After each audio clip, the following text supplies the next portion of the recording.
Hi, Hello. I'm Alexus, I'm Michi.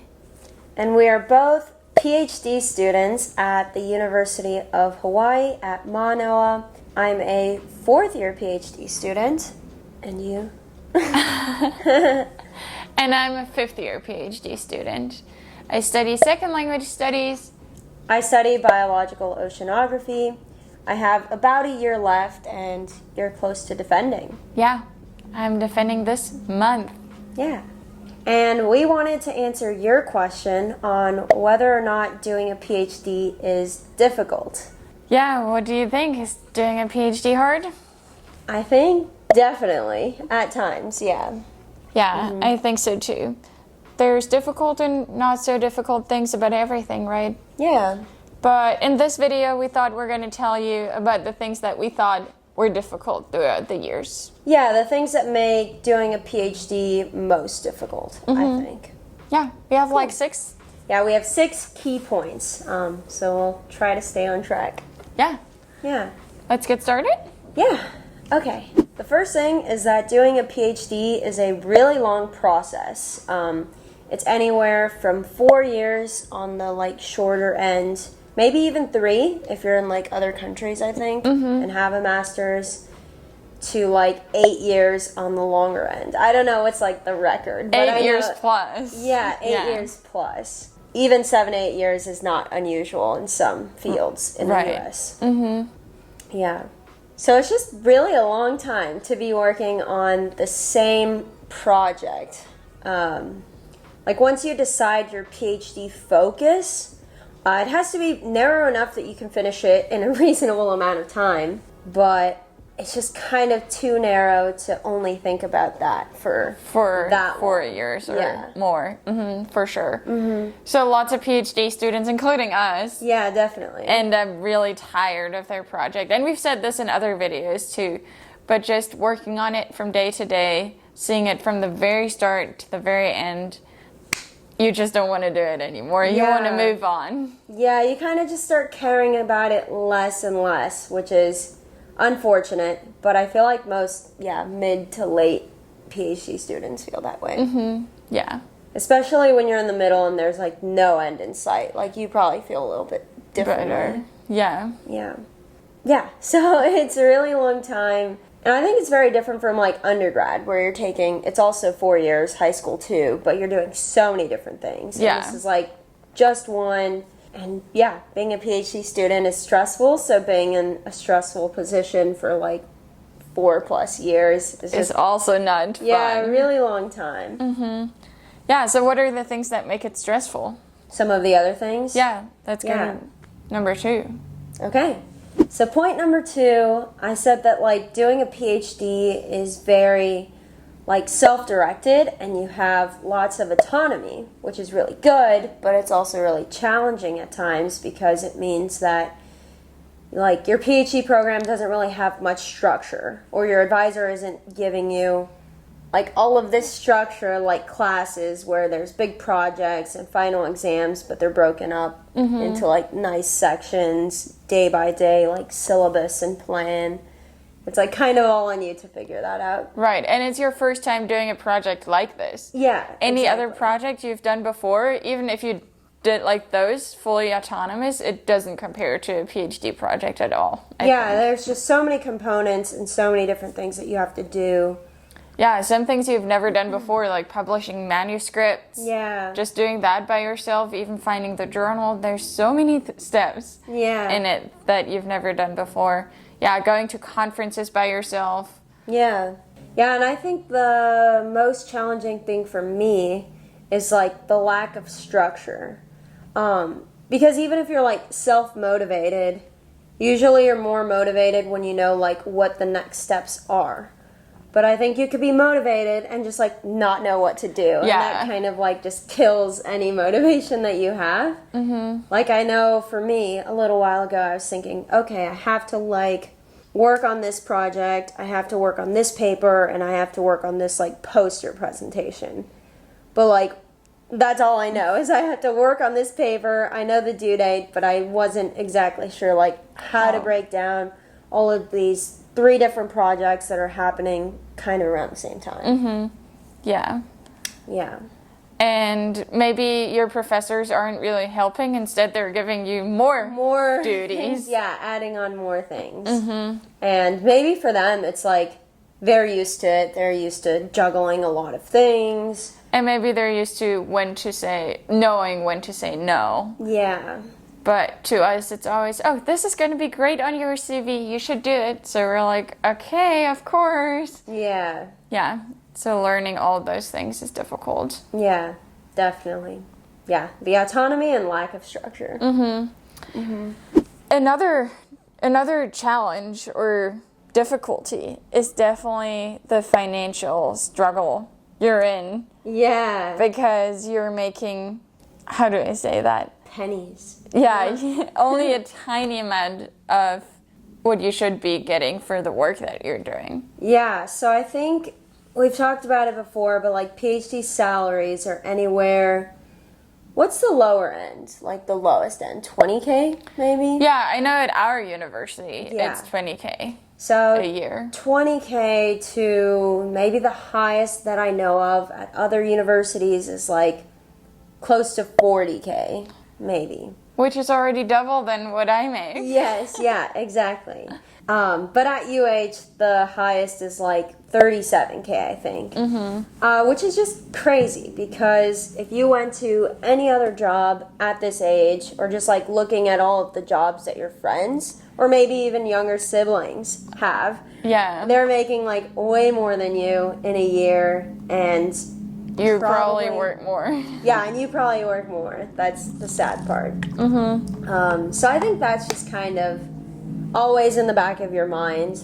Like whether or not you're struggling financially, like where you are. Like I don't think we're struggling that much. Not It doesn't- anymore. Yeah, it doesn't feel like it after all the like side hustles. But it's still in the back of your mind that like, wow, all of my friends are like making so much more, have these really nice apartments, or like saving to buy a house. And Yeah. that's just not where you're at. Yeah, especially towards the end of your program, you'll be at like the end of your 20s. Yeah, and yeah. you're still Almost in not your making. 30s, Yeah, yeah. some are even in their 30s, and we're still not making like a decent amount of money. Yeah.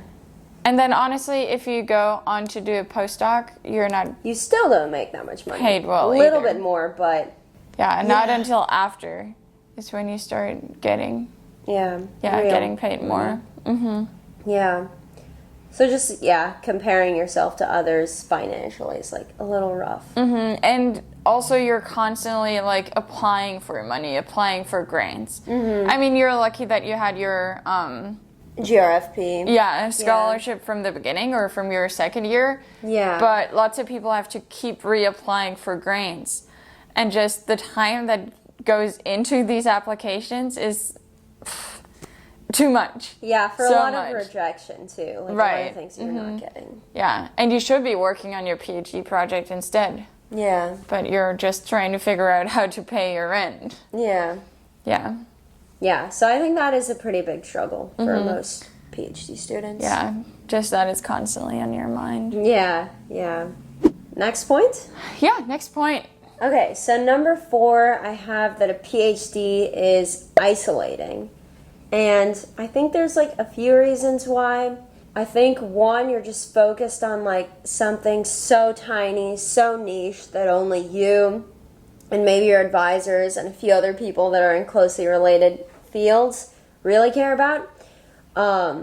But to other people, they just don't care or like don't understand it. Even another PhD student, like maybe I can't fully understand why you do what you do. Yeah. And maybe for other people, it's a bit strange. They're like, wow, they just study this one animal. Like, that's it. Like, who cares? Kind Yeah. of.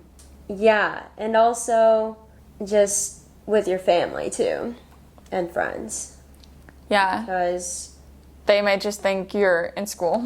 yeah, you're in school for a long time. Yeah, like, when are you finishing up? What are your next steps? But it actually is a job. Yeah, and maybe they don't understand that. And even if they do, they don't understand, like, everything that it entails, what the day-to-day is like. They don't understand like half the struggles that we're even mentioning. Yeah, because to your parents, maybe they're just like, well, why are you doing so much? Like, just don't. Yeah. And you're like, no, you don't get it. I have to.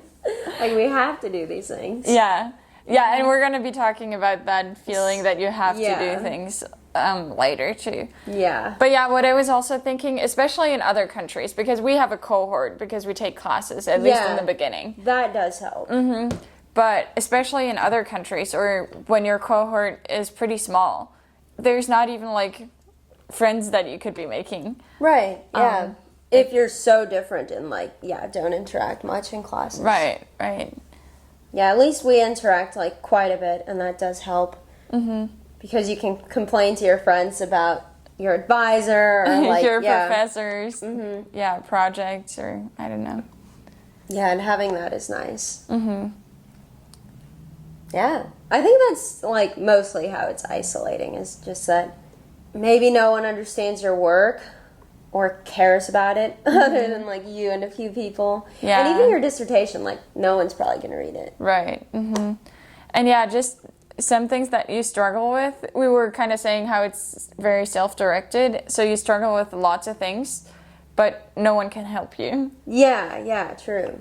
Like, it's not like there's coworkers that have done it before. Especially if you're doing like something new and advancing knowledge, then of course no one has done it before. Even your advisor can't help you that much. Yeah.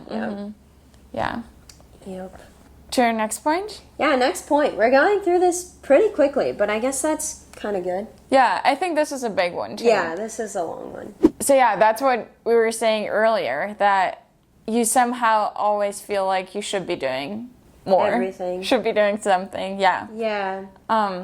There's high expectations for PhD students from both sides, from your advisors and professors, but also your own expectations. Yeah, because I think the people that end up in like PhD programs are usually like pretty good students that did well enough in undergrad, and yeah, you probably like have high expectations for yourself, or always used to like doing well and excelling, so you just want to continue doing the exact same things in grad school and like be a perfect grad student, go to all the things, have all of the leadership positions, publish all the papers, and like produce this groundbreaking novel dissertation that's just perfect. Yeah. Land the like job position at the end.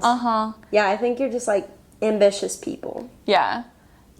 And then you learn none of that is going to happen. I didn't even think I was going to do leadership positions. I was always like, not going to like worry about that. I need my time for myself. But I did think I was going to write a like really good groundbreaking dissertation. And then you quickly realize like that's not possible. Most PhD students don't. Yeah. So I think just a lot of pressure from yourself to go above and beyond, and also of other people around you. Yeah, and maybe this pressure is even more from the people around you. Yeah, definitely. I think a lot of the times, like, other students or advisors kind of pressure you to, like, overwork yourself. Yeah. Even though you're only paid to work, like, 20 or 40 hours a week. I don't really know what it is, but... Yeah. I guess, in my case, I'm paid for doing teaching, which is 20 hours a week, and any other work that I do is completely not compensated. Yeah, exactly. So you're doing all of this work that's not compensated, and probably more. Yeah. So I think there's always, pressure to, or like even compare yourself to others that are working so much. They're on there like at night, on the weekends. Right, yeah. You realize you can send your professor an email and they'll respond on a Sunday. Yeah, most of them. Yeah, people that say you should work long hours in the lab, like 8 hours a day or something like that. But then you see other people not doing that at all. Yeah. Or you see people working even longer than you in the lab. Yeah. So lots of pressure that way. Yeah, just comparing yourself to others. And then I know for some, like grad students, even you, like you have additional teaching responsibilities that you're expected to do, which really does like take away from your time to actually put towards your dissertation research. Right, right. Especially if students email you. Yeah. Yeah. Or just doing grading takes away lots of time. Yeah. Things like that. Or I guess you start like really caring about your students, so you want to do a good job. Yeah. And maybe that seems like a little bit more tangible work that you're doing, because at least like the students are responding to you right away, so that always seems more important. It's very clear. Like your student comes to you with a question, you know, oh, I can easily like solve this, meet with them, and like check it off. Right, like, right. Yeah, whereas your PhD never seems as important. Yeah. And I think there's also like this huge pressure to be like a good community member. Yeah. Even if you can care less about some of the events that like go on or different committees. But I feel like they're always looking for people to get involved in like the grad student organizations, planning certain events like symposiums or just, I don't know, social events. Yeah. And there's so many of them. And yeah, the idea is good because you do want to get to know your cohort. You do want to like network and everything. But yeah, the pressure to go there, even though sometimes you just can't, it's just not realistic. And then it's usually if professors tell you, no, you should be doing this, you should be having this role, you should be going to this department event, can really hurt you because you just overwork yourself. Yeah, and I think sometimes it really has to depend on like what you need. Like it's very, I feel like in undergrad even, it was very easy to just say yes to everything because nothing's really important to you, or you're still like figuring it out. But I think once you're in grad school, like I even noticed that some of the older, close to like finishing PhD students really aren't involved as much as like the younger ones, because I think they just don't have the time to be doing all of those things. Like at that point, you just really have to focus on like what is important to you, which is maybe like writing your dissertation, applying to jobs, things like that, or like more lab work. Yeah, no, I remember a professor telling me my first week here or something like that. Oh, you should be getting into this organization. And then the same professor telling me, oh, you need to go to like these weekly events. Yeah. And then maybe telling me at another occasion, oh, like everyone's expected to be here, like you're going to be here, right? And then again for something else. And then that same professor telling me like 3 years later, oh, you're like doing all these roles, that's good, but your PhD is still your like main thing that you're working on, your priority, right? I'm like, no, it's not, because I'm doing all these things you've been telling me to do. Yeah, so I think balancing all of that with like, the pressure to like finish your dissertation, to publish papers throughout your like PhD. So yeah, I just kind of summed it up as like the pressure to say yes to things that would look good on a CV, because that's kind of always in the back of your mind too. Right. Yeah, and that's the thing, that's how they get you. They're like, oh, you're a grad student, this will look good on your CV. Yeah. But then there's things that will actually look good on your CV, like an actual manuscript. Yeah. But maybe you don't even have time to do that. Yeah, so really learning how to balance your time too, and prioritize the things that are actually important to you, and probably the skills that you want to develop. Like, maybe that's fine if that's what they say you should be doing, but like, does that actually matter to you? Are you getting anything out of it? Right. Other than like looking good. Yeah.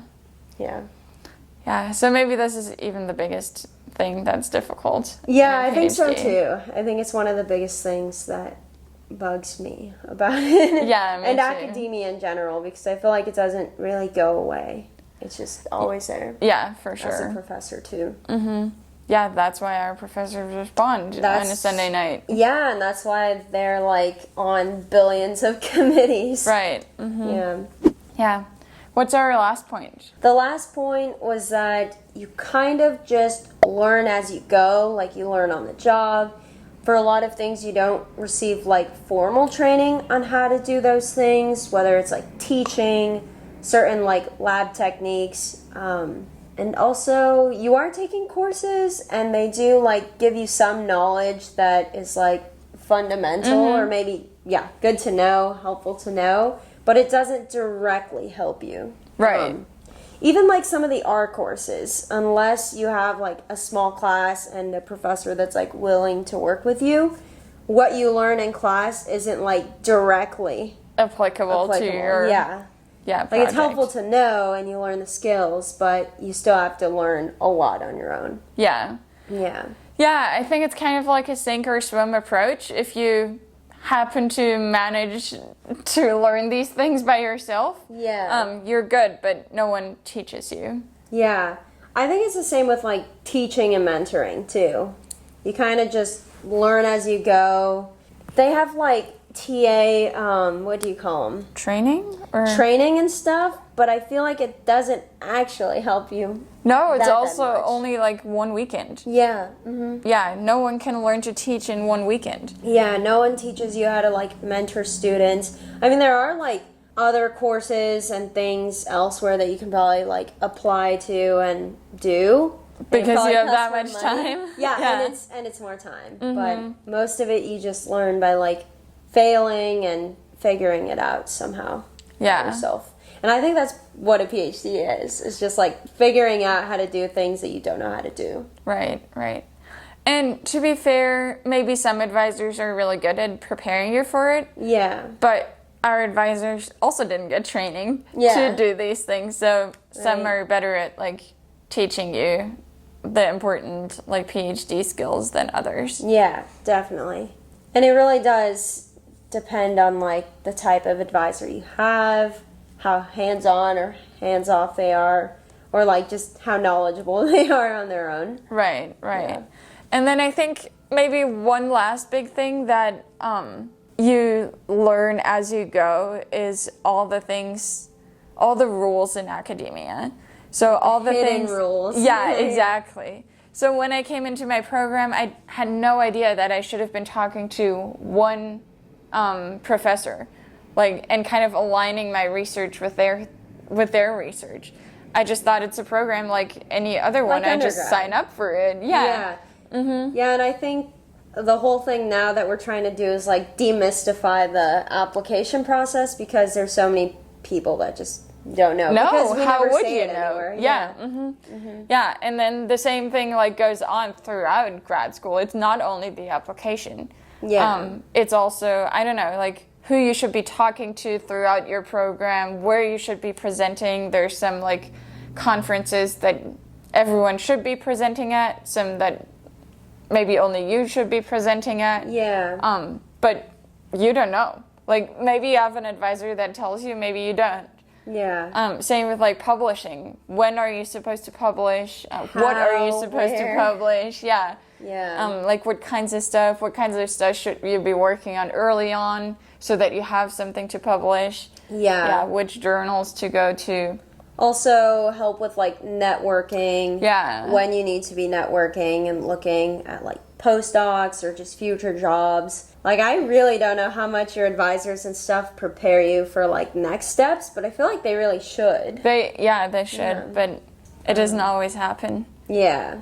Yeah, so just lots of hidden rules, and especially if you're like a first generation grad student, which most people are. Yeah, then you don't have parents who can, like, help you out with this. Right. And there's lots of things that you could be missing out on just for not knowing how academia works. But how are you supposed to know? You're just entering it. Yeah. Yeah, it really does depend on your advisor. Yeah. For stuff like that. What do you think? Is that all that's hard about a PhD? I think so. I think those are the main things I can think of. Yeah. There probably are some others that we're missing, but to me, it's just the lack of structure that's the most challenging. Like, it's the most exciting, being able to just do your own thing whenever you want, having the flexibility is great, but there was something nice about just, like, you know, going to this class and then having a lunch break and then going to this class and then the day's over, then I just get to go home, do nothing. Yeah, for sure. And 9 to 5 starts to be very, what's the word? I don't know. starts to look very Like appealing? Or, Appealing, yeah. Like tempting. Yeah. Yeah. Because they tell you what your job is, you do your job. And then you can And then go you leave. home and leave. Yeah. Yeah. But yeah. Maybe you have to like bring donuts one day. I don't know, to the office. Like that's your yeah, little that's extra. yeah. You have to go to the office Christmas party or something. Yeah. Yeah, let us know if you have any other questions about what's hard about a PhD, or tell us if there's anything that you can think of that is hard about a PhD that we forgot. Yeah, definitely mention that in the comments. And yeah, feel free to ask any questions because we're always here to help. On Instagram or in the comment on YouTube, right? Yes. Yeah. Subscribe if you want to see more videos like this. Yes, and if you'd like to support us and our channel, you can also buy us a coffee using the link below in the description. Buy us a boba. Buy us a boba, yes. We really need it. We just got married too, so consider it a wedding gift. Yeah, awesome. Yeah. Thank you guys so much for listening and watching. Yeah, thank you so much, and we'll see you in the next one. See you in the next one.